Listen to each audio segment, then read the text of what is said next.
ओम शांति। गीत सुन रहे थे।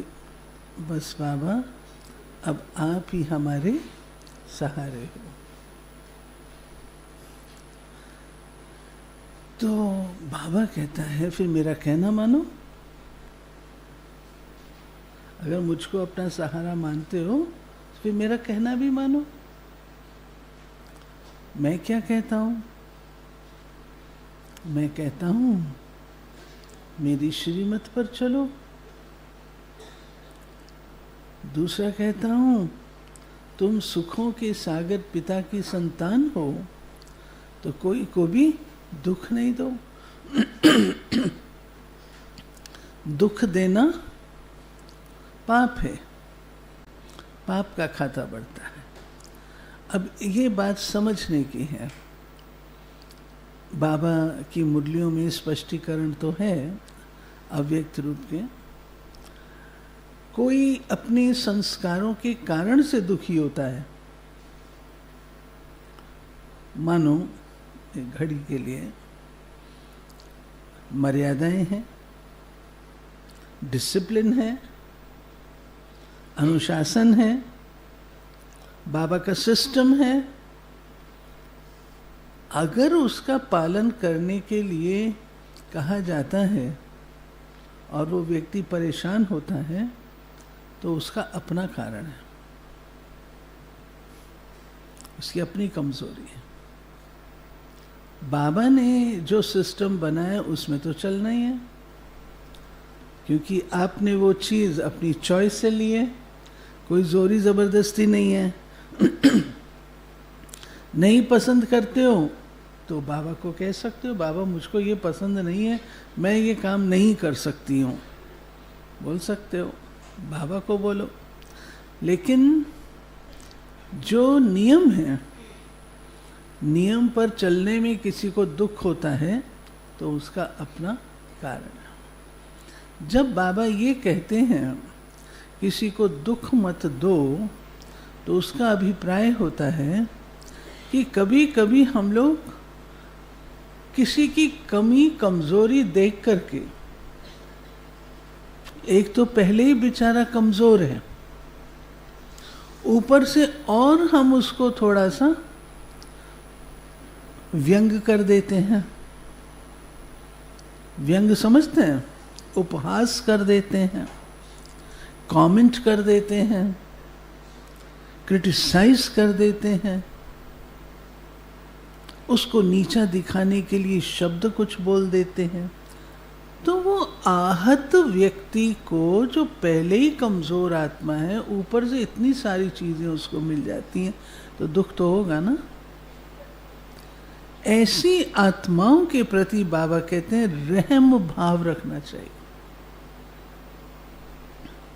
कि वो कमजोर है, वो बेचारा खड़ा नहीं हो सकता है, उसमें ताकत नहीं है। अगर किसी का शरीर कमजोर होता है तो हम क्या कहते हैं? तुम ये लो, तुम ये लो, ठीक हो जाओगे। रहम का भाव आता है ना।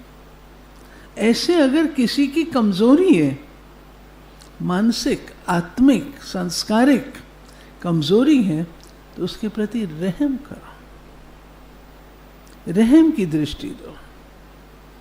वो रहम की दृष्टि से उसे सुकून मिलेगा, ताकत आएगी और वो व्यक्ति परिवर्तन होगा। हमारा काम है सबको सुख देना, हमने किसी को दुख नहीं देना है। बाबा जब कहते हैं न दुख दो न दुख लो, लो भी नहीं, लेना भी गलत है। आप अपने अच्छे घर में बाहर से कचरा उठा के लाके तो नहीं रखते हो शोकेस में। ऐसे जो दूसरा कोई कुछ कहता है उससे आप दुखी हो जाते हो, कोई टॉन्ट मारता है, कोई कुछ करता है, आप दुखी हो जाते हो, तो वो दुख लेना राइट है? बाबा कहते वो भी तो राइट नहीं है। आप कचरे को क्यों ले रहे हो? कचरे को बाहर रखो, फिर शोकेस में रखते हो। शोकेस अर्थात अपनी बुद्धि में सेट कर लेते हो और वर्णन भी करते हो, दिखाते। शोकेस माना दिखाना, वर्णन भी करते हो। तो मैंने लेना ही नहीं है, लेना ही नहीं है। बाबा ने सिखाया है, मम्मा ने सिखाया है। अगर कोई चीज़ आपके काम की है, उसमें आप सुनते हो, कोई चीज़ काम की है, वो ले लो। और जो व्यर्थ है उसको उठा के बिल्कुल किनारा करो। मन में नहीं सजा करके रखो कि इसने मुझे ये कहा, इसने मुझे ये कहा। लोगों का काम है कहना, लोगों का काम है कहना। आप खड़े होंगे तो कहेंगे खड़ी क्यों है, आप बैठेंगे तो कहेंगे बैठी क्यों है। लोगों का काम है। आपको अपने स्वमान में रहना है। कल कोई बैठे थे तो उन्होंने एक स्टडी की होगी। कहते सबसे बड़ी जेल कौन सी है? सबसे बड़ी जेल कौन सी है? वो बता रहे थे तो मैं उससे प्रश्न पूछ रही हूँ। उन्होंने ही बताया सबसे बड़ी जेल कौन सी है।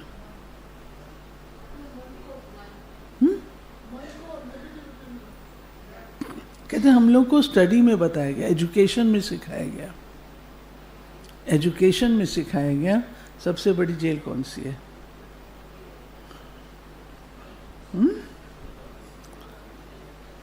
कौन क्या कहता है, मेरे लिए कौन क्या कहता है।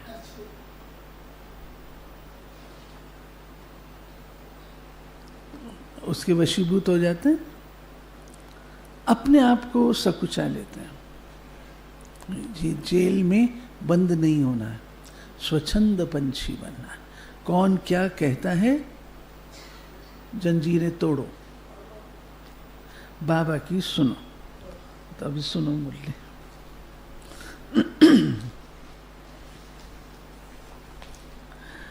मीठे बच्चे, तुम्हें श्री मत पर सबको सुख देना है। तुमको श्रेष्ठ मत मिलती है श्रेष्ठ बनकर दूसरों को बनाने के लिए। चंडीगढ़, पंचकुला, ओके, तो मौज में। प्रश्न है, रहमदिल बच्चों के दिल में कौन सी लहर आती है, उन्हें क्या करना चाहिए? जो रहमदिल बच्चे हैं उनकी दिल होती है, बोलो डॉक्टर शर्मिला, रहमदिल बच्चों की दिल क्या होती है?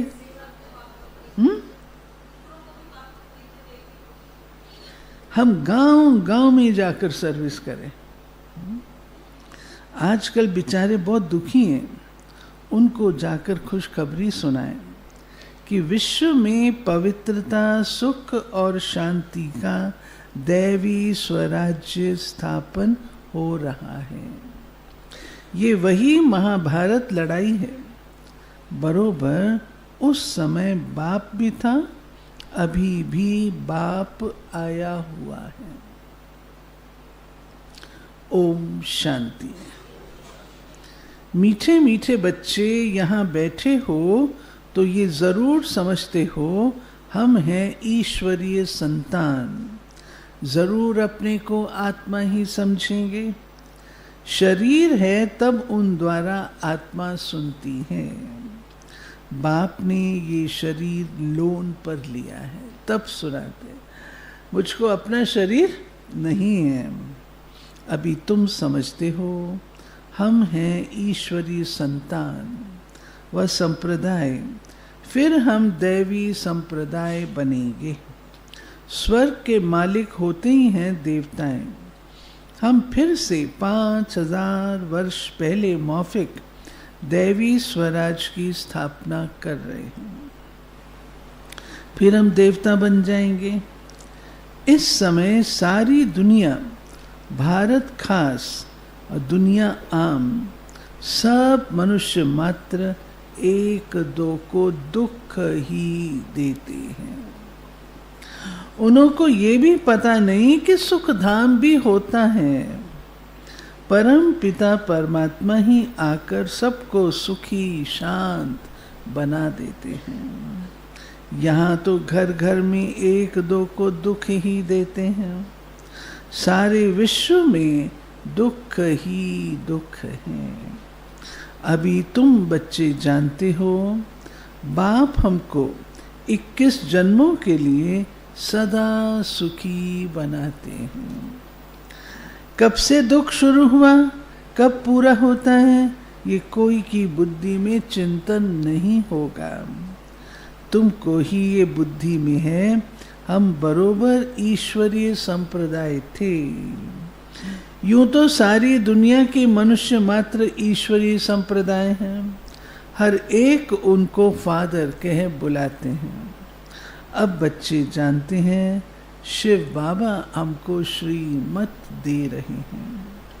श्रीमत मशहूर है। ऊंचते ऊंच भगवान की ऊंचते ऊंच मत है। वो कहाँ लिपिबद्ध है? भगवान की श्रीमत कहाँ लिपिबद्ध है? हाँ, हम बोलो, माताएं बोलो। श्रीमद् भगवत गीता। ऐसे भगवान की श्रीमत कहाँ लिपिबद्ध है? अरे सिंपल बात, ये मुरली में श्रीमत आती है ना, उसकी यादगार है। इसकी यादगार है श्रीमद् भगवत गीता, परंतु श्रीमत है ये मुरली। बाबा कहते हैं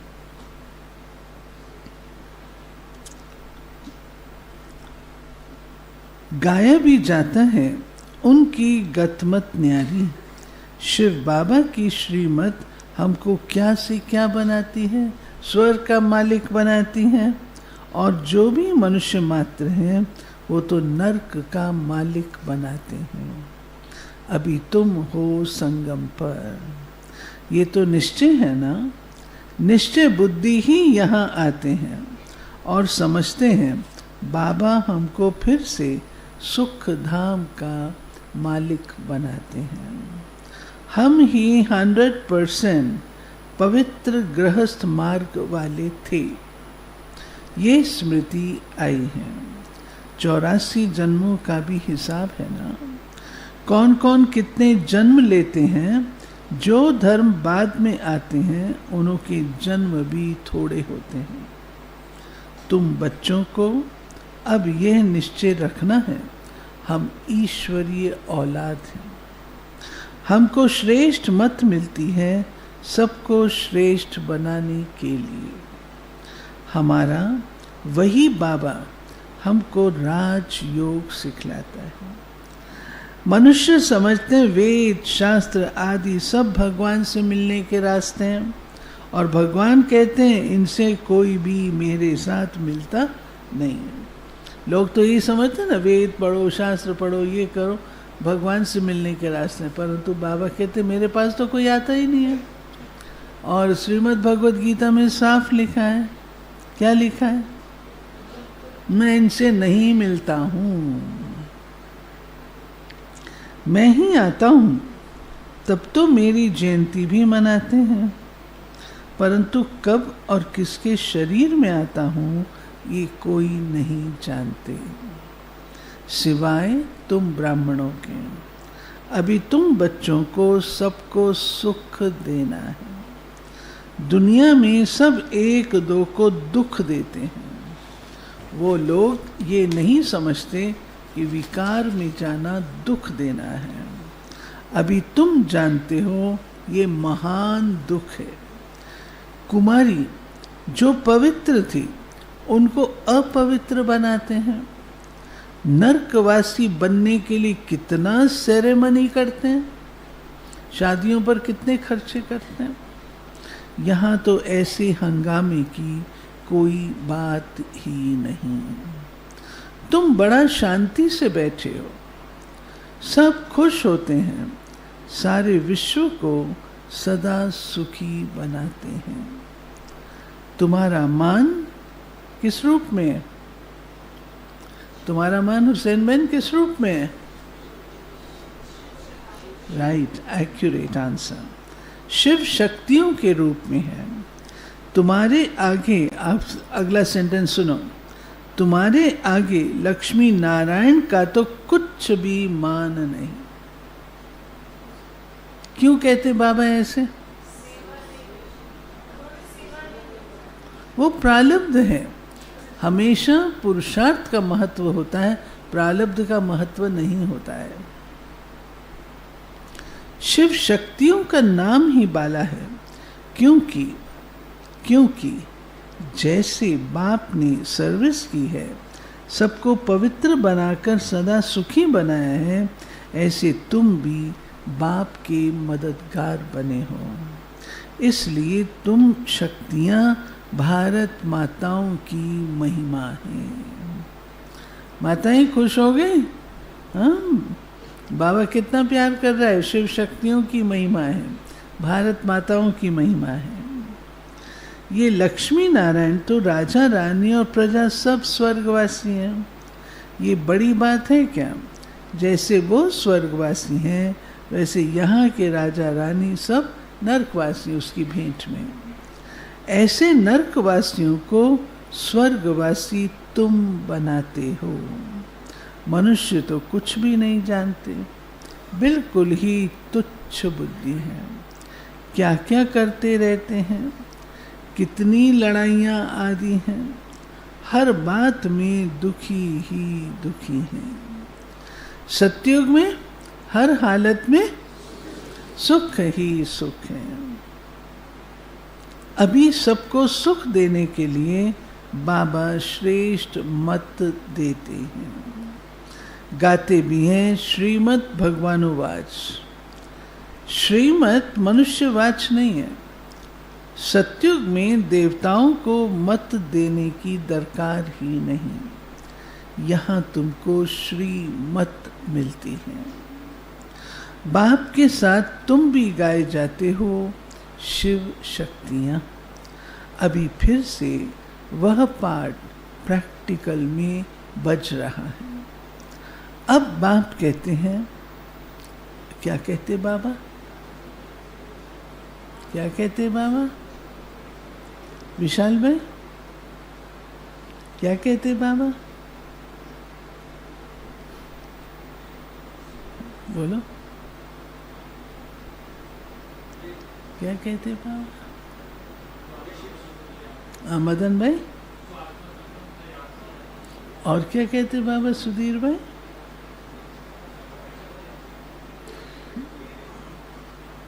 क्या कहते? तिवारी भाई? अब बाप कहते हैं तुम बच्चों को मनसा वाचा कर्मणा सबको सुख देना है। अब सुख देने का अर्थ ये नहीं कि इसको नींद आ रही है तो आराम से इसको सुला दो, ये सुख देना नहीं है। मैंने बताया ना, with in the framework of discipline, मर्यादा, सिस्टम, उस फ्रेमवर्क में रह करके सुख और दुख को मापना है।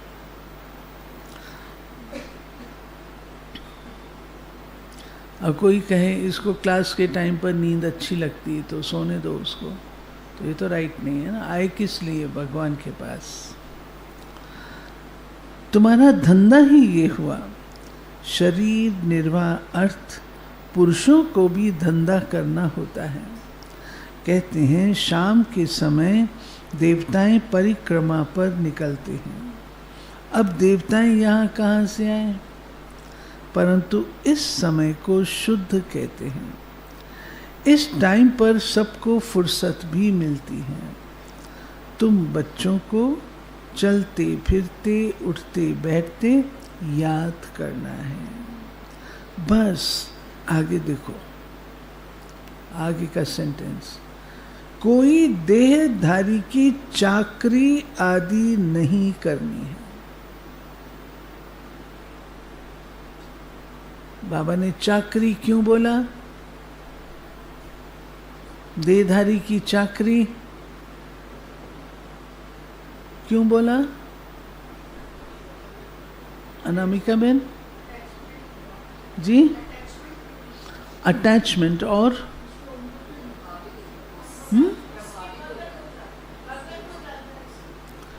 उसके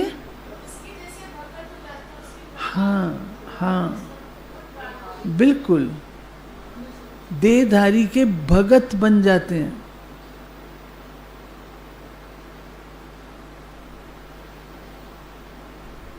शिव बाबा भूल जाता है, मनुष्य आत्मा याद आती है।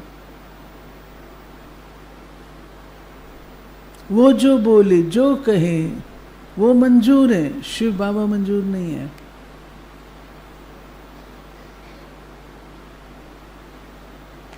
अरे किसी ने ज्ञान दिया, यही है ना?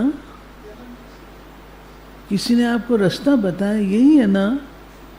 कोई अच्छी बात सुनाता, यही है ना? ऐसे थोड़ी उसके भगत बन जाना है। बाबा को ये कतई पसंद नहीं था, साकार रूप में भी बिल्कुल नहीं पसंद था। कोई भी आत्माएं किसी देहधारी के पीछे होती थी, यहां तक कि मम्मा के पीछे, तो भी बाबा कहते हैं मम्मा की मुरीद है। बाबा तो बाबा है ना, शिव बाबा तो शिव बाबा से लगन लगाएगा।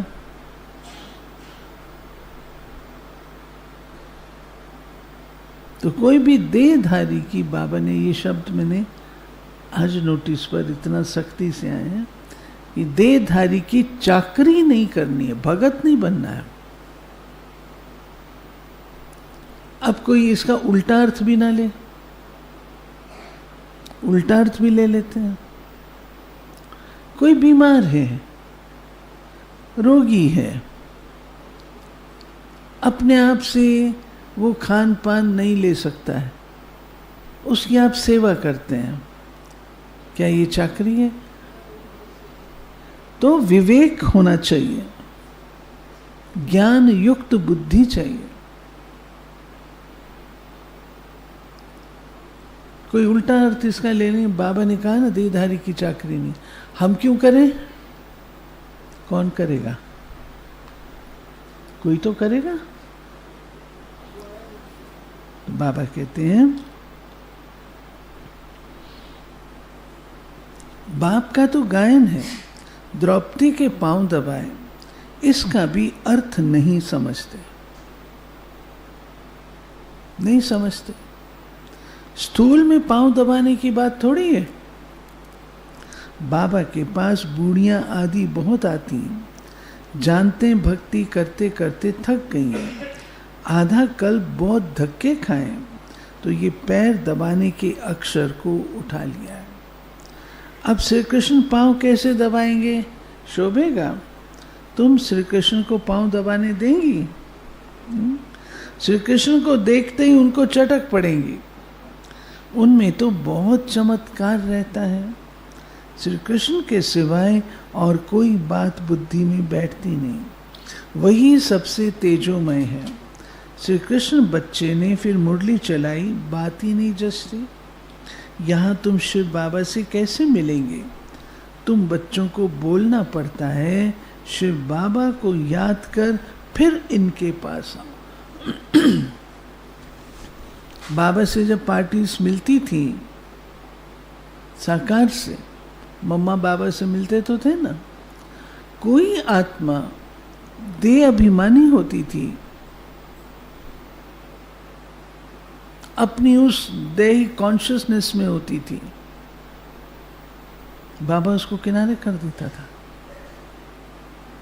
नहीं मिलता था।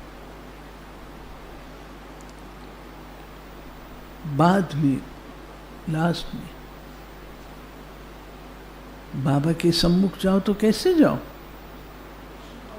देही अभिमानी, किससे मिल रही हूं? कौन है? अगर साकार को देहधारी देखेंगे तो थोड़ी बाबा मिलेगा।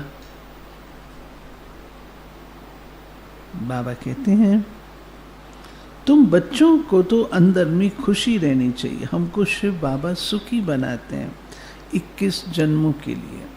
ऐसे बाप के पिछाड़ी तो कुर्बान जाना चाहिए। कोई सपूत बच्चे होते हैं तो बाप कुर्बान जाते हैं, बाप की हर कामना पूरी करते हैं। कोई तो ऐसे बच्चे होते हैं जो बाप का खून भी करा देते हैं।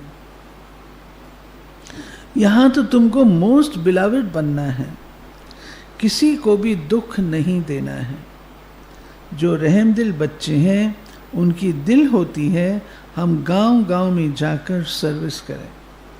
आजकल बेचारे बहुत दुखी हैं, उनको जाकर खुशखबरी सुनाओ कि विश्व में पवित्रता, सुख, शांति का दैवी स्वराज स्थापन हो रहा है।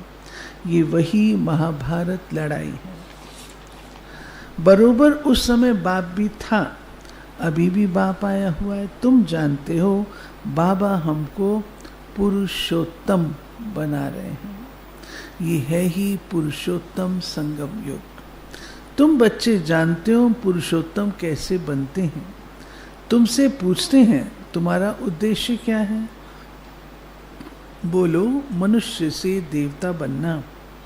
देवताएं तो मशहूर हैं। बाप कहते हैं जो देवताओं के भक्त हों उनको समझाओ। भक्ति भी पहले पहले तुमने शुरू की, शिव की, फिर देवताओं की, तो पहले पहले शिव बाबा के भक्तों को समझाना है। बोलो शिव बाबा कहते मुझे याद करो। शिव की पूजा करते हैं, परंतु ये थोड़ी बुद्धि में आता है कि पतित पावन बाप है। भक्ति मार्ग में देखो धक्के कितने खाते हैं। शिवलिंग तो घर में भी रख सकते हैं, उनकी पूजा कर सकते हैं, फिर अमरनाथ, बद्रीनाथ आदि तरफ जाने की क्या दरकार है। परंतु भक्ति मार्ग में मनुष्यों को धक्के जरूर खाने हैं।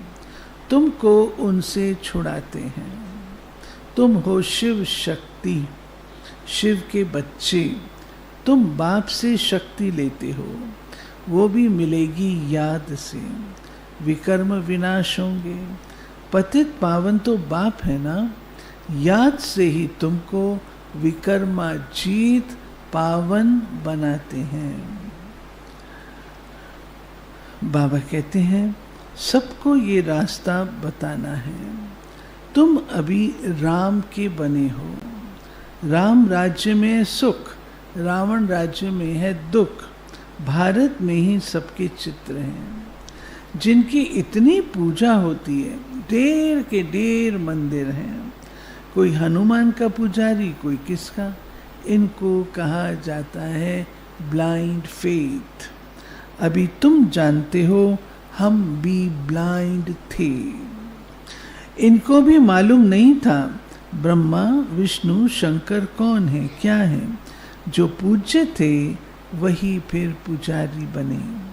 सतयुग में है पूज्य, यहाँ है पुजारी। बाप कितना अच्छी रीति समझाते हैं। तुम जानते हो पूज्य होते हैं सतयुग में, यहाँ है पुजारी तो पूजा भी करते हैं। तुम हो शिव शक्तियाँ। अभी तुम ना पुजारी हो ना तुम पूज्य हो। बाप को भूल मत जाओ, बाप को भूल मत जाओ। ये साधारण तन है ना, इसमें ऊंच से ऊंच भगवान आते हैं। तुम बाप को अपने पास निमंत्रण देते हो ना, बाबा आओ, हम बहुत पतित बन गए हैं। पुरानी पतित दुनिया, पतित शरीर में आकर हमको पावन बनाओ। बच्चे निमंत्रण देते हैं, यहाँ तो कोई पावन है ही नहीं। जरूर सभी पतितों को पावन बनाकर ले जाएंगे, तो सबको शरीर छोड़ना पड़े। मनुष्य शरीर छोड़ते हैं, कितना हाय दोष मचाते हैं। तुम खुशी से जाते हो। अभी तुम्हारी आत्मा रेस करती है, देखिए कौन शिव बाबा को जास्ती याद करते हैं।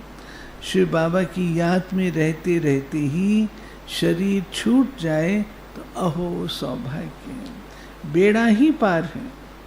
सभी को कहते हैं पुरुषार्थ ऐसे करो, सन्यासी भी कोई कोई ऐसे होते हैं, ब्रह्म में लीन होने के लिए अभ्यास करते हैं, फिर पिछाड़ी में ऐसे बैठे बैठे शरीर छोड़ देते हैं, सन्नाटा हो जाता है। अब बाबा कहते हैं बच्चे सुख के दिन फिर आएंगे, इसके लिए ही तो तुम पुरुषार्थ करते हो। बाबा हम आपके पास चलें, आपको याद करते करते जब हमारी आत्मा पवित्र हो जाएगी तो आप हमको साथ ले जाएंगे। आगे जब काशी करवट खाते थे तो बहुत प्रेम से खाते थे, समर सॉल्टर से करते करते जाते थे ना, बस हम मुक्त हो जाएंगे ऐसे समझते थे। अभी तुम बाप को याद करते चले जाते हो शांति धाम। तुम बाप को याद करते हो तो इस याद के बल से पाप कटते हैं। वो समझते हमारी फिर पानी से पाप कट जाएंगे, मुक्ति मिल जाएगी। अब बाप समझाते हैं वह कोई योग बल नहीं है। पापों की सजा खाते खाते फिर जाकर जन्म लेते हैं, नए सिर फिर पापों का खाता शुरू होता है। कर्म अकर्म विकर्म की गति बाप बैठ समझाते हैं। राम राज्य में कर्म अकर्म होते हैं, रावण राज्य में कर्म विकर्म हो जाते हैं। वहाँ कोई विकार आदि होता नहीं। कहाँ? अच्छा, मीठे मीठे फूल बच्चे कहाँ बैठे हैं? अच्छा, ये सब फूल बच्चे जिनके हाथ नीचे वो कांटे हैं, हाँ? मीठे मीठे फूल बच्चे जानते हैं बाप हमको सब युक्तियां सब राज समझाते हैं। मुख्य बात यह है बाप को याद करो। पतित पावन बाप तुम्हारे सामने बैठे हैं, कितना निर्माण है। बाबा हम सब बच्चों के साथ भोजन करते थे धरती पे बैठ के।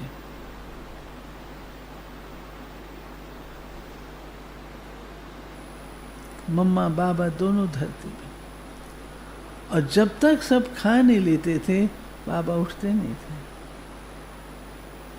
बाबा क्लास से जब बाहर निकलते थे तो कभी पीठ दे के नहीं निकलते थे। ऐसे बाबा पीछे कदम लेते लेते बाबा हिस्ट्री हॉल के फर्स्ट गेट पर पहुंचते, वहां खड़े होकर दृष्टि देते थे। इतना निर्माण है, साधारण तन है, कोई ऐसे वस्त्र नहीं है, कोई ऐसा सिंहासन नहीं है, कोई ऐसा त्रिशूल हाथ में नहीं है। सिंपल बाबा, गोदड़ी में लाल,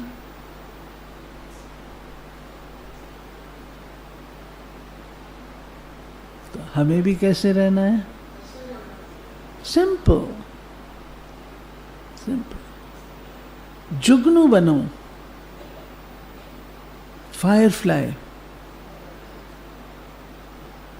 जुगनू होता है ना, रोशनी देता है।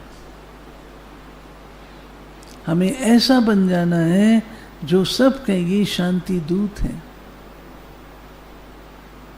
इनके आते ही शांति की लहरें आ रही, ऐसा बनना है।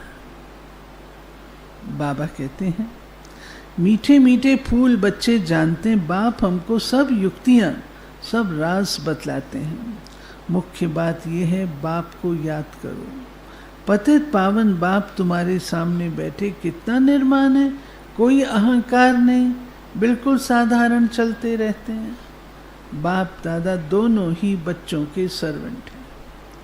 तुम्हारे दो सर्वेंट हैं, हाँ, क्या बोला होगा बाबा ने? कितना निर्माण है। तुम्हारे 2 सर्वेंट हैं, ऊंच थे, ऊंच शिव बाबा, फिर प्रजापिता ब्रह्मा। वो लोग त्रिमूर्ति ब्रह्मा कह देते, अर्थ थोड़ी जानते हैं। त्रिमूर्ति ब्रह्मा क्या करते हैं कुछ भी पता नहीं। अच्छा, मीठे मीठे सिक्के लधे बच्चों प्रति माता पिता बाप दादा का याद प्यार और गुड मॉर्निंग। रूहानी बाप की रूहानी बच्चों को नमस्ते। हम रूहानी बच्चों की रूहानी बाप को नमस्ते। धारणा, सदा ये निश्चय रहे हम ईश्वरी औलाद हैं, हमें श्रेष्ठ मत पर चलना है, किसी को भी दुख नहीं देना है, सबको सुख का रास्ता बताना है। दूसरा, सपूत बच्चा बन बाप पर कुर्बान जाना है, बाप की हर कामना पूरी करनी है। जैसे बाप दादा निर्माण और निरहंकारी है, ऐसे बाप समान बनना है। वरदान, स्व उन्नति द्वारा सेवा में उन्नति करने वाले सच्चे सेवाधारी भाव। स्व उन्नति सेवा की उन्नति का विशेष आधार है। स्व उन्नति कम है तो सेवा भी कम है। सिर्फ सुना, स्व उन्नति कम तो सेवा भी कम। सिर्फ किसी को मुख से परिचय देना ही सेवा नहीं है, लेकिन हर कर्म द्वारा श्रेष्ठ कर्म की प्रेरणा देना ये भी सेवा है।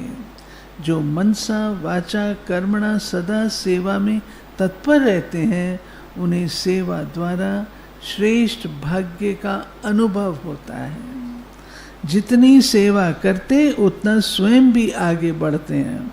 अपने श्रेष्ठ कर्म द्वारा सेवा करने वाले सदा प्रत्यक्ष फल प्राप्त करते रहते। सेवा करके कोई दुखी नहीं होते हैं।